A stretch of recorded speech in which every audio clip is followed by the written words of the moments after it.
Hola mi estimado, bienvenidos a su canal Consultor Clínico.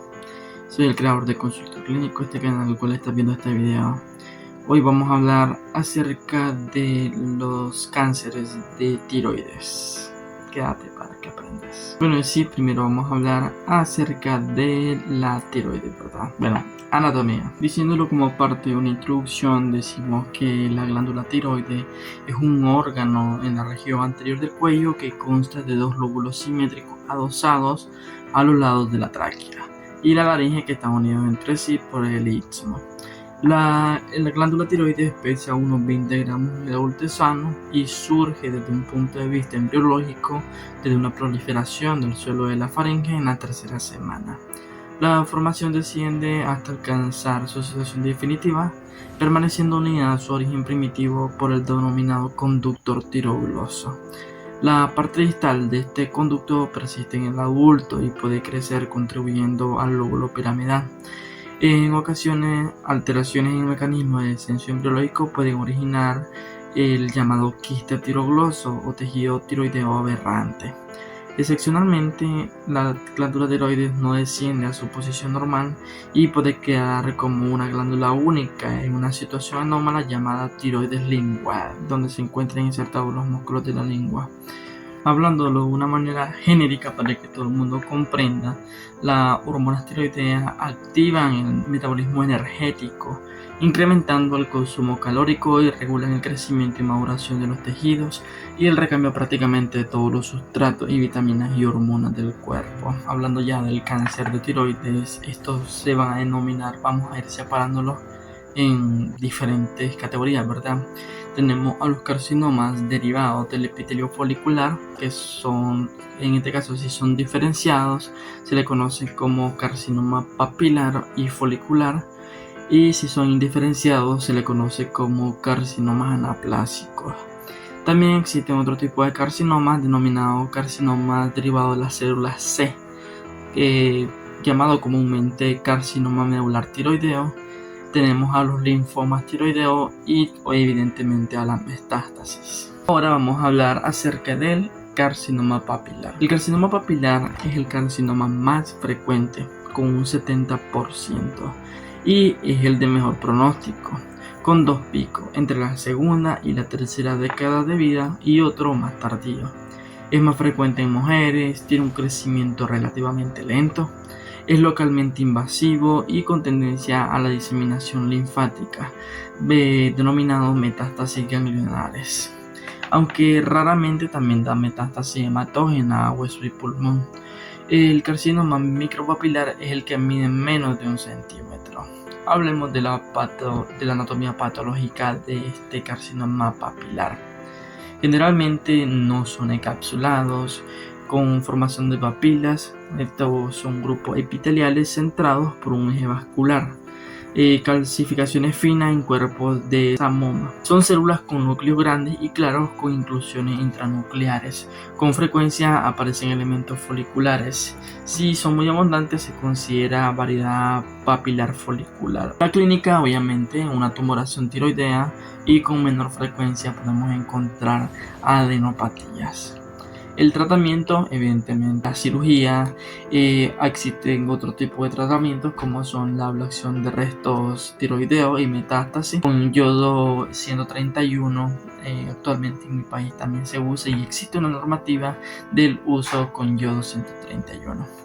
También existe un tratamiento con levotiroxina en dosis supresoras, y existen otras opciones terapéuticas como la RT cervical, quimioterapia sistémica, que lastimosamente tiene pobres resultados, y también nuevos fármacos como el inhibidor de la tiroxinquinasa con sorafenib y sunitinib.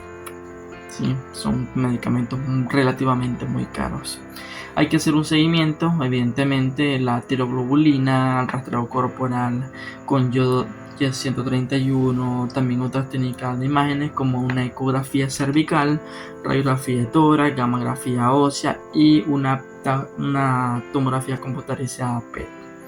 El pronóstico pues es bueno. La afectación ganglionar se suele con mayor riesgo de recurrencia, pero generalmente no aumenta la mortalidad ni empeora el pronóstico. Otra variedad de carcinomas de tiroides, como es el carcinoma folicular. El carcinoma folicular es el segundo en frecuencia. Suele presentarse en pacientes entre los 50 y los 60 años, generalmente en mujeres, en áreas con déficit de yodo. Tiene tendencia a crecer lentamente y tiende a diseminarse por vía hematógena, dando lugar a metástasis óseas, pulmonares y del sistema nervioso. Rara vez la metástasis produce un hipertiroidismo extratiroideo. Ahora hablemos de la anatomía patológica de este carcinoma folicular. Lo que encontramos es un nódulo encapsulado que con frecuencia solo se distingue del adenoma invasor vascular y de la cápsula.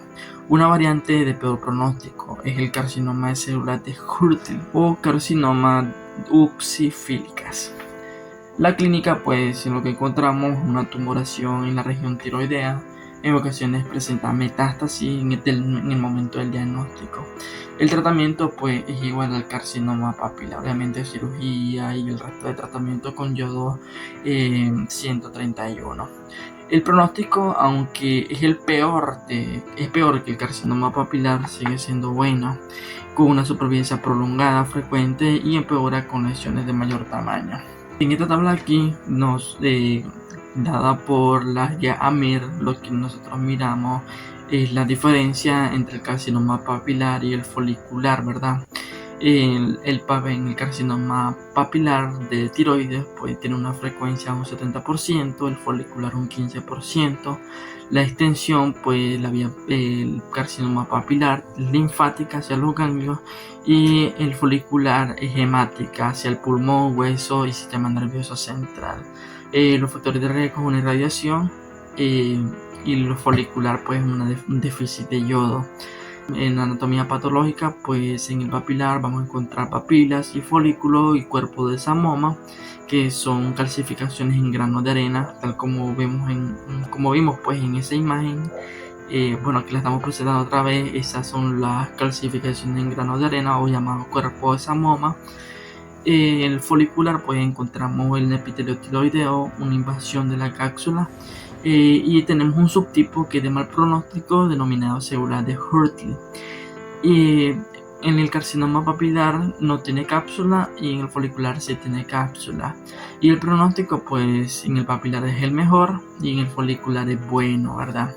Ahora esta es otra variante que se le ha denominado pues carcinoma anaplásico tiroideo. Este carcinoma es el 1% de todos los carcinomas tiroideos. Suele presentarse en ancianos, es más frecuente en mujeres, es de crecimiento rápido y muy maligno, con gran capacidad de invasión local, de metástasis.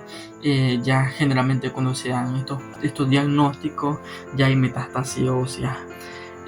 Los carcinomas foliculares y papilares pueden desdiferenciarse originando de este tumor. En la anatomía patológica encontramos que no son encapsulados, son muy indiferenciados, con abundantes mitosis, tienen muchas atipias celulares, predominan células gigantes multinucleadas y en uso. La tinción inmunohistoquímica positiva para queratina y benmitina confirma el diagnóstico. Aquí en Latinoamérica casi no tenemos eso, ¿verdad? Para diagnosticar generalmente nos guiamos por anatomía patológica. El tratamiento pues ya es paliativo y el pronóstico es malo. La supervivencia media de este carcinoma es de 4 a 6 meses después del diagnóstico. Y después tenemos al carcinoma medular. El carcinoma medular deriva de las células C o parafoliculares. Produce calcitonina. Es el tercero en más frecuencia tras el papilar y folicular. Algo más en mujeres. Provoca metástasis a distancia por vía hematógena hacia pulmón, hueso, hígado y las glándulas suprarrenales. En el 80% de los casos es esporádico y un 20% es familiar, con una herencia autosómica dominante asociada generalmente a mutaciones del proto-gen red. Los casos familiares pueden aparecer aislados o asociados al gen MEN2A y MEN2B. y existen algoritmos para la detección del protoncogen RET en ciertos casos, ¿verdad? Los casos esporádicos suelen aparecer a los 60 y 70 años y suelen ser unicéntricos. Los hereditarios aparecen entre los 10 y los 20 años con una frecuencia multicéntrico o bilaterales. La anatomía patológica de este carcinoma son células grandes con citoplasma glandular, núcleo excéntrico, inmunoperoxidasa positiva para calcitonina y sustancia amiloide en el estroma que presenta birrefringencia verde y se tiñe con rojo congo. El tratamiento, pues obviamente la cirugía, una tiroidectomía total con disección ganglionar central y de los ganglios del cuello. El tratamiento con levotiroxina, igualmente el tratamiento paliativo con radioterapia, quimioterapia, análogos de la somatostatina, inhibidor de la tiroxinquinasa, como es el Vandenatip, que es de elección en el caso de la enfermedad progresiva metastásica. El seguimiento, obviamente. El pronóstico, pues lastimosamente, este último carcinoma es el que peor pronóstico tiene de los carcinomas papilar y folicular, pero obviamente tiene mejor pronóstico que los anaplásicos y tiene mejor asociado a los Mendo A y seguido de los esporádicos y peor en los asociados al Mendo B. Y por último tenemos al linfoma tiroideo. El linfoma tiroideo es más frecuente en mujeres entre los 55 y 75 años, generalmente con antecedentes de tiroiditis, de Hashimoto y anticuerpos antitiroideos positivos. El tipo más común es el linfoma histiocytítico o inmunoblástico. El tratamiento, pues evidentemente la cirugía, radioterapia y quimioterapia. Y el pronóstico va a depender del tipo y extensión si se encuentra fuera del cuello. Bueno, esto era todo, espero les haya gustado el video y hayan aprendido a diferenciar cuáles son los de mejor pronóstico y peores pronósticos, ¿verdad? Ya que actualmente pues el carcinoma de tiroides es diagnosticado muy frecuentemente en países tropicales y países desarrollados como Estados Unidos, ¿verdad? Bueno, espero les haya gustado, les haya servido y disculpen en el fondo, ¿verdad? Pero muchas gracias, espero les haya gustado el video y les haya sacado de dudas. Hasta la próxima, mis estimados consultores clínicos. Adiós.